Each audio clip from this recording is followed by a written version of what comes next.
Always be the guide. Never find yourself in a position where you're playing kind of like a ping pong, like back and forth, questions, answers, questions, answers.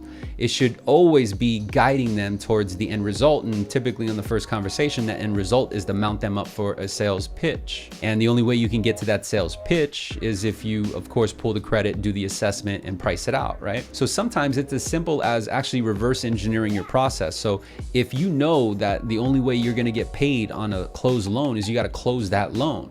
Well, if you know that the only way you can close that loan is that you got to sell them in the pitch, then you got to figure out, well, how can I sell them on a pitch? Well, it starts off with pulling their credit, doing the assessment, and pricing it out, right? And well, how do I get them that far? Well, how you get them that far is you actually got to guide them through the conversation to get to that milestone.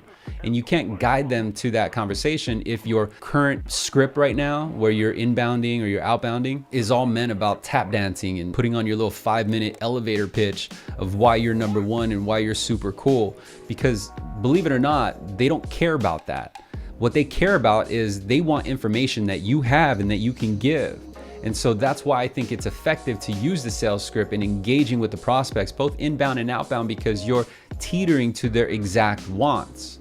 But it's also positioning you to where you can have them speak about things that you can listen to, so you can mirror back when you convey your message and guide them towards the sales pitch. Make sense? So awareness is key. You have to be aware of certain things. You got to be aware of their background noise. You have to be aware of their time, their availability. You have to be aware if there are other people involved.